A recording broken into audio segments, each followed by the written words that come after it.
Do you ever feel like you're the only one on your team that actually cares? I see this all the time with my clients, and it's called micromanaging. After years of coaching business owners to get their teams to perform at higher levels without breathing down their necks every 2 seconds, I figured out a way that allows you to empower your teams effectively. Hi, my name is Mario Lanzarotti, and I've coached hundreds of leaders to get their teams to perform at the highest level without being a control freak. In the next few minutes, I'm going to reveal to you the number one thing that is killing your team's performance and how to fix it. Let's dive in. Drum roll, please, ladies and gentlemen. It is you. Yes. Now, it does not mean that you're a bad person or a bad leader. It simply means that you're too focused on staying in control. Let me explain. I've been there myself. Years ago, when I was running my e-commerce brand, All and Sundry in New York City, I remember bringing on a team member in the sales department. And for some reason, sales weren't happening. So what did I do? I came in trying to force my sales mechanism onto the person that I hired. And for some reason, it wasn't working. And obviously, it cost us a lot of money until one day when I said to myself, you know what, let's just give her a try to figure out it in her own way. So I told her, you do what you think is best. And funnily enough, sales went up right away. So what did I learn? I learned that my focus on trying to be in control was actually the bottleneck to growing in sales. When you're micromanaging your team, it means their creativity is boxed in, and so they cannot bring out their unique sauce, their own way of solving the problem. And think about this. You hired them to do something that you no longer want to be doing so that you could be focusing on areas that provide more growth for your company.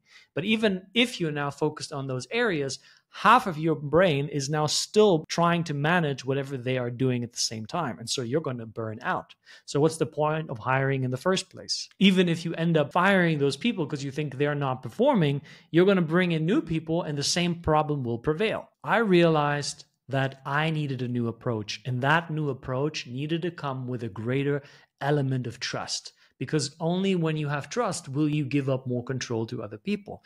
And so I looked at, why was it so difficult for me to trust other people?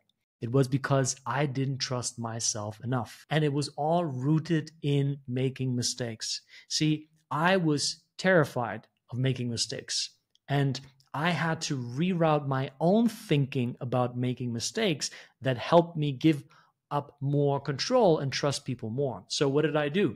The first thing that I did was to remind myself that it was only because of the mistakes that I made that I got to this place, and that other people also need to make mistakes to get to the same place or even better than where I was at the time. And the key was to turn those mistakes into a source of learning and winning. And the way to do it is, when you look at a mistake, you review it with another person. I did it with a coach, but you can do it with a colleague. You can do it with a team member that you're working with, and then to extract the learnings from it.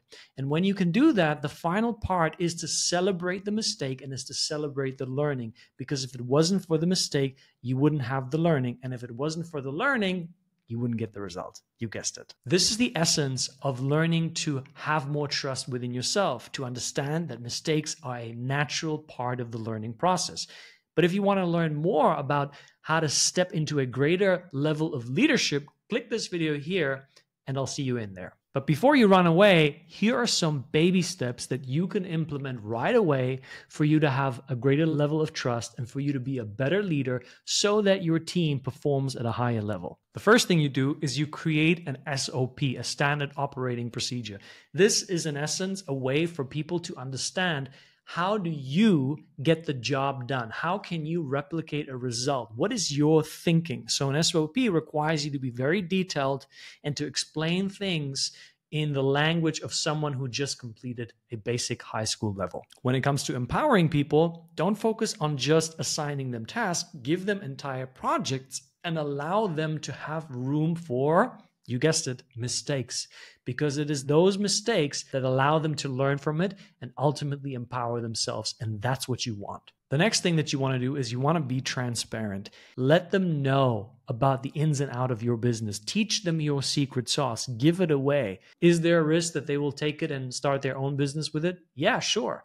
But you cannot create a relationship based on risk. You have to build it based on trust. And so even if they do take it, wish them all the best. But I guarantee you, if you show up this way, people trust you, people build a long-term relationship with you, and that increases the likelihood of them staying on board. Ultimately, this level of trust teaches someone the mindset of what it's like to be a leader.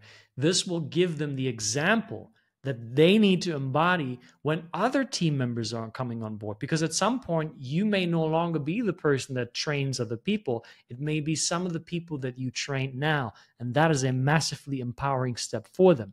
So remember, leaders always create other leaders. So when you follow all of these steps, you turn B players into A players. You allow them to become their own leader, to become the rock stars that previously weren't possible because you boxed them in. So there we have it. Now you know if your team is not performing, what you need to do so you can fix the problem fast. And as I've told you, empowering your team is only one piece of the puzzle. The next one is for you to create an SOP, a standard operating procedure. This is where you turn what's normal for you and in your brain into a structured process so people can learn from you.